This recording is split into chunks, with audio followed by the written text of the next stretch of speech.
Olá, boa tarde. Me chamo Tamires. Hoje eu vou apresentar o tema de sistemas de aterramento. Alguns assuntos que vão ser abordados é o que é o aterramento, evoluções e normas, os fatores que influenciam na resistividade do solo, também os tipos e os esquemas de aterramento, as vantagens e as desvantagens, além da conclusão. Bom, o que é o aterramento? O aterramento ele é um sistema de propulsão elétrico que cria um caminho seguro para a corrente fluir para a Terra em caso de falhas ou descargas elétricas. Algumas funções principais são a proteção contra choques elétricos, incêndios e danos a equipamentos. Por exemplo, uma falha no isolamento pode causar a carcaça de um equipamento estar sob tensão. E com isso, ao colocarmos a mão, levarmos um choque. O aterramento ele vai fazer com que esse risco seja evitado. Temos também a estabilidade no funcionamento de equipamentos. Existem muitos equipamentos que precisam de um potencial elétrico estável. O aterramento ele proporciona isso. Os equipamentos de proteção, por exemplo, os disjuntores, fusíveis, eles necessitam disso e, inclusive, o aterramento fazem eles acionarem mais rápidos em casos de falhas. Temos também a dissipação de correntes de fuga e sobretensão, descargas atmosféricas ou até mesmo... descargas atmosféricas. O aterramento ele vai fazer com que a energia em excesso seja dissipada. Bom, desde o início da humanidade, as pessoas elas observam fenômenos naturais, como, por exemplo, raios atingindo o solo. E com essa percepção, foi possível observar que a Terra funciona como uma referência no comportamento elétrico. Em 1836, um cientista alemão chamado Carl August Stenion, ele descobriu que a Terra pode ser usada como um retorno em sistemas de telegrafia. Com isso, reduziu o custo na implementação dos sistemas de telegrafia e revolucionou também, porque o sistema de telegrafia ele tinha um condutor indo para enviar o código e na volta eles usavam outro condutor. Com o aterramento, eles não precisavam desse outro condutor, reduzindo o custo, desculpa. E aí, com o tempo, foram desenvolvidas normas que asseguraram um padrão no aterramento também para poder garantir uma segurança e uma eficácia. Ou seleção algumas aqui, existem outras. Tem a NBR 5410, que é focada mais na baixa tensão. NBR 14039, para média tensão a alta tensão. NBR 7117, que é focada mais nos parâmetros do solo em aterramentos para alta tensão. E a NR10, que é para garantir a segurança da instalação e também dos serviços com eletricidade. Bom, acredito que todo mundo sabe que a corrente ela tende a fluir para onde tem menos resistência. Então, isso quer dizer que, para o aterramento ser eficaz, o solo precisa ter uma resistividade baixa. Alguns fatores influenciam essa resistividade. O tipo de solo, um solo mais argiloso, por exemplo, um solo de lama, tem uma resistividade menor, sendo mais propício a um aterramento funcionar. O teor da umidade, aqui eu peguei um estudo da Unesp, que contém uma curva exponencial decrescente que relaciona a umidade com a resistividade. Então, aqui diz que quanto mais úmido o solo é, menor resistividade tem. Então, para um bom aterramento, um solo úmido é ótimo.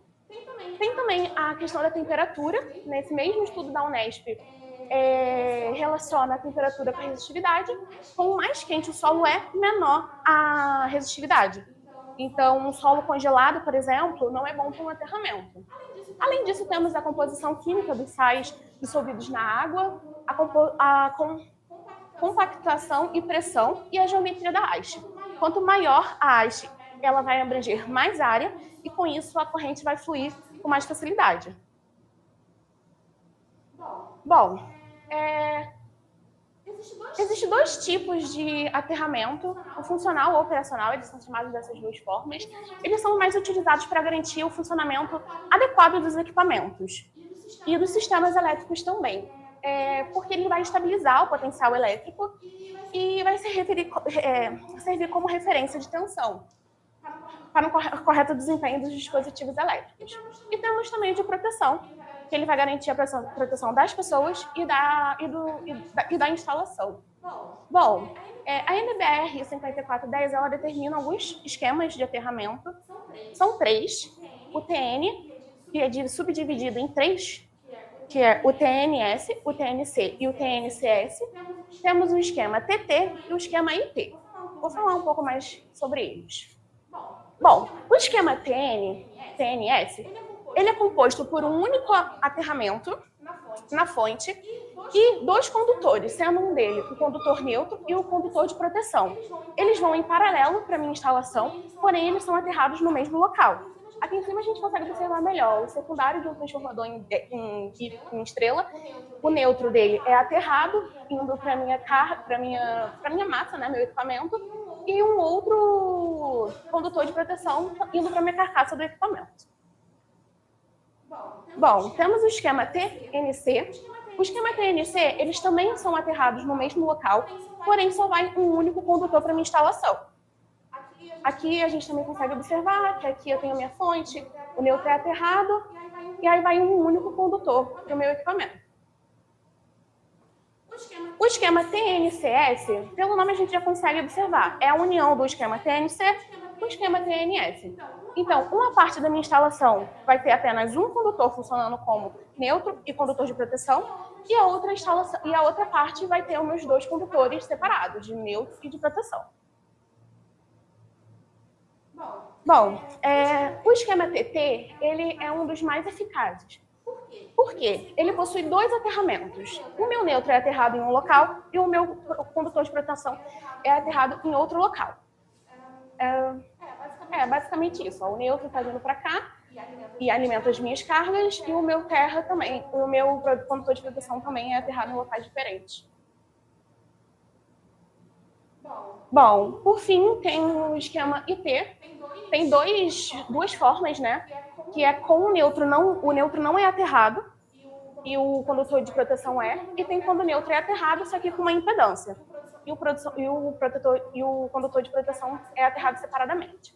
Bom, esse esquema, ele limita a corrente, de modo que a primeira falha não desligue o sistema.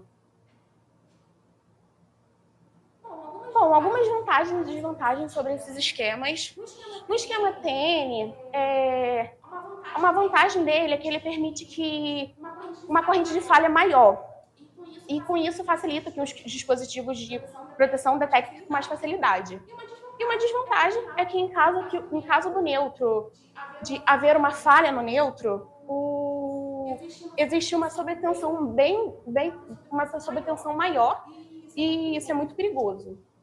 No esquema TT, a gente tem menor risco de propagação de sobretensões através do sistema. Isso proporciona uma maior segurança, isso exatamente pelo fato de eles serem aterrados em locais diferentes.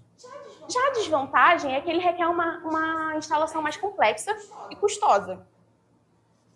Temos o esquema IT, que a vantagem é que ele permite a continuidade de operação quando há uma primeira falha em sistemas críticos, por exemplo, em hospitais. O respirador ele precisa que esteja ligado, então esse esquema normalmente é bem usado em hospitais. E a desvantagem também é que a manutenção e a instalação é complexa e é mais cara, além também da dificuldade de detectar falhas.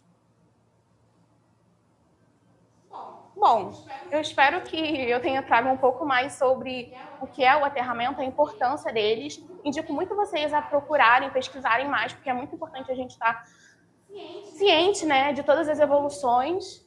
É isso, muito obrigada.